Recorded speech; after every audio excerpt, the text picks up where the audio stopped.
अस्सलामुअलैकुम दोस्तों, स्वागत है आपका हमारे यूट्यूब चैनल उर्दू जंक्शन में। कैसे हैं आप सब? उम्मीद करते हैं खैरियत से होंगे। तो आज हम क्लास 12th वालों के लिए उर्दू का एक बहुत ही बेहतरीन चैप्टर गुबार खातिर, जो कि खतूत का मजमुआ है। इस चैप्टर के अंदर क्या है? खतूत का मजमुआ है, 3 खतूत हैं और इसके मुसन्निफ़ हैं मौलाना अबुल कलाम आज़ाद साहब। ये अपने दोस्त साहब को ख़त लिखते हैं जेल से, और कितने ख़त लिखे, क्या-क्या लिखे, उन्हीं चीज़ों के बारे में हम लोग आज ऑब्जेक्टिव सवाल करेंगे।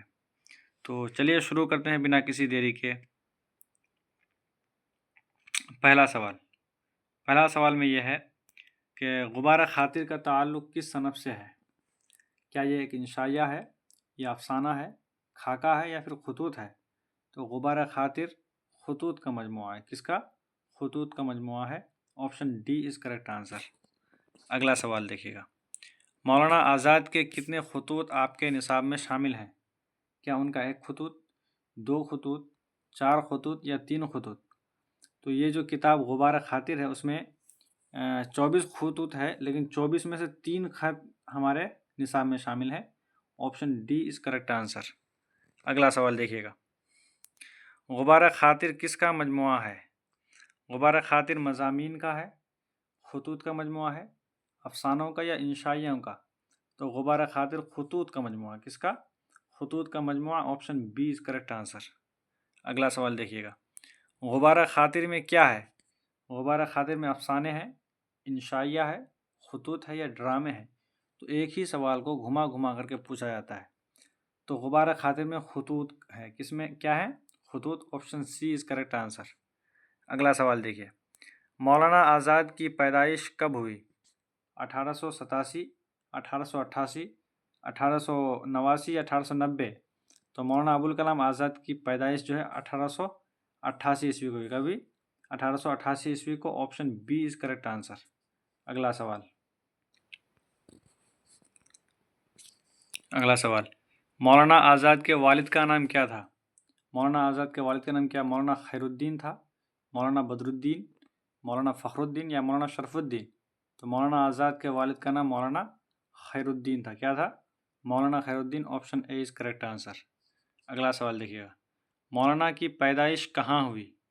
मौलाना की पैदाइश दिल्ली में हुई, मौलाना की पैदाइश कलकत्ता में हुई, हैदराबाद में या मक्का में? तो मौलाना की पैदाइश मक्का में हुई। कहाँ पर? मक्का में। Option D is correct answer. अगला सवाल देखिएगा। मौलाना आज़ाद का तारीख़ी नाम क्या है? अहमद बख्त, फ़िरोज़ बख्त, सिकंदर बख्त या कलंदर बख्त? तो मौलाना अबुल कलाम आज़ाद का जो तारीख़ी नाम है वह है फ़िरोज़ बख्त। क्या नाम है? Firoz Bakht. Option B is correct answer. अगला सवाल देखिएगा। मौलाना आज़ाद के वालिद मौलाना खैरुद्दीन की वफ़ात कब हुई? 1908 ईस्वी को, 1907 ईस्वी को, 1909 ईस्वी को या 1910 ईस्वी को? तो मौलाना अबुल कलाम आज़ाद के वालिद का जो इंतकाल है वो 1908 ईस्वी को हुई। कब हुई? 1908 ईस्वी को। Option A is correct answer. अगला सवाल देखिएगा। अब मौलाना आज़ाद की वफ़ात कब हुई? मौलाना आज़ाद की वफ़ात क्या 1957, 1958, 1959 या 1960? तो मौलाना अबुल कलाम आज़ाद की जो वफ़ात है 1958 ईस्वी को। कब हुई? 1958 ईस्वी को। Option B is correct answer. अगला सवाल।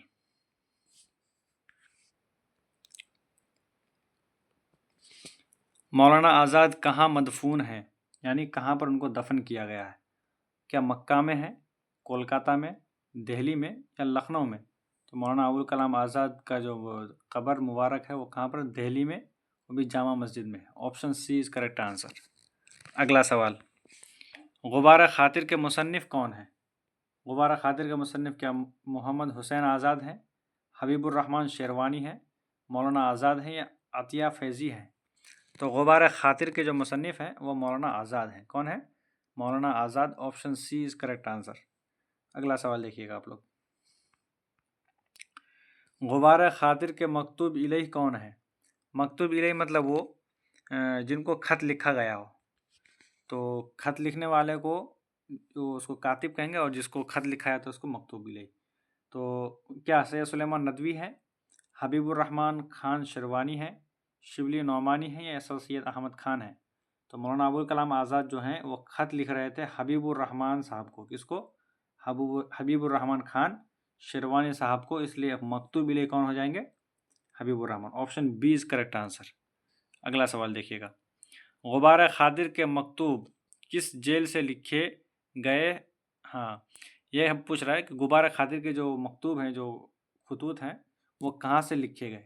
क्या हज़ारीबाग जेल से, बांकीपुर जेल से, किला अहमद नगर जेल से या तिहाड़ जेल से? तो मकतूब जो लिखे गए थे वो किला अहमद नगर जेल से। कहाँ से? किला Ahmednagar jail. Option C is correct answer.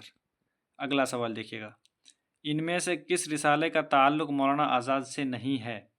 क्या अल हिलाल, हमदर्द, अल बलाग या लिसानुस्सिद्क़? तो अल हिलाल भी मौलाना आज़ाद का है, अल बलाग भी उनका है और लिसानुस्सिद्क़ भी है। हमदर्द उनका नहीं है। Option B is correct answer. अगला सवाल देखिएगा, मौलाना आज़ाद पहली बार किस उम्र में कांग्रेस के सदर हुए, यानी कांग्रेस पार्टी के सदर? क्या 35 साल की उम्र में, 40 साल की उम्र में, 42 साल की उम्र में या 45 साल की उम्र में? तो मौलाना आज़ाद बिल्कुल नौजवान थे, 35 साल की उम्र में उनको कांग्रेस की सदारत मिली। Option A is correct answer. अगला सवाल देखिएगा, गुबार खातिर में कितने खतूत हैं? क्या 24, 20, 16 या 14? तो गुबार खातिर में टोटल 14 खतूत हैं। कितने?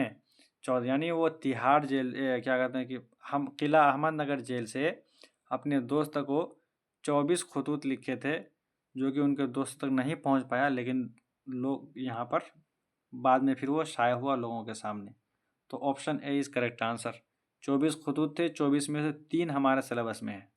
कहेगा कि हमारे निसाब में कितना है, तो हमारे निसाब में 3 खतूत हैं, लेकिन गुबार खातिर जो किताब है उसके अंदर 24 खतूत हैं। ये क्लियर हो जाइए आप लोग। अगला सवाल देखिए, मौलाना आज़ाद किस मुल्क में पैदा हुए? हिंदुस्तान में, पाकिस्तान में, बांग्लादेश में या सऊदी अरब में? तो मौलाना आज़ाद साहब पैदा हुए थे सऊदी अरब में। कहाँ पर? मक्का में पैदा हुए थे और हिंदुस्तान आए थे। Option D is correct answer. अगला सवाल, औद हिंदी और उर्दू मुअल्ला का ताल्लुक़ किस सनफ़ से है? औद हिंदी और उर्दू मुअल्ला का ताल्लुक़ क्या इंशाइया से है, सवानिह से है, खतूत से है या अफसाना से है?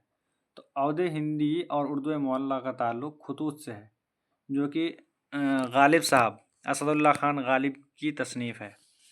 तो इसलिए ये खतूत, इनका ताल्लुक़ खतूत से है। अगला सवाल, औद हिंदी किसके खतूत का मजमुआ है?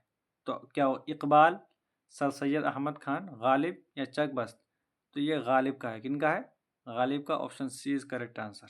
अगला सवाल, उर्दू मुअल्ला किसके खतूत हैं? ये बहुत मरतबा पूछा जाता है। तो मेहदी इफ़ादी, गालिब, मौलाना आज़ाद या सर सैयद? तो ये भी गालिब का है। किनका है? गालिब के खतूत का मजमुआ है, इसलिए option B is correct answer. अगला सवाल देखिएगा, मौलाना आज़ाद की अहलिया का नाम क्या था? मौलाना आज़ाद की अहलिया का नाम क्या है? खदीजा बेगम, उमराव बेगम, ज़ुलेखा बेगम या सलमा बेगम? तो मौलाना आज़ाद की अहलिया का नाम था ज़ुलेखा बेगम। क्या नाम था? Zulekha Begum. Option C is correct answer. अगला सवाल देखिएगा, किस लफ्ज़ का माना ख़त होता है? मकतूब, मफ़हूम, मज़मून या मंशूर? तो ख़त होता है मकतूब का मतलब। मकतूब का मतलब क्या होता है? ख़त। Option A is correct answer. तो दोस्तों, वीडियो कैसा लगा आप लोग कमेंट में ज़रूर बताइए। अगर वीडियो अच्छी लगी है तो आप लोग लाइक कीजिए, शेयर कीजिए दोस्तों में, और सब्सक्राइब करना बिल्कुल ना भूलें। मिलते हैं अगले वीडियो में नए चैप्टर के साथ। तब तक के लिए खुदा हाफिज़। अस्सलामु अलैकुम।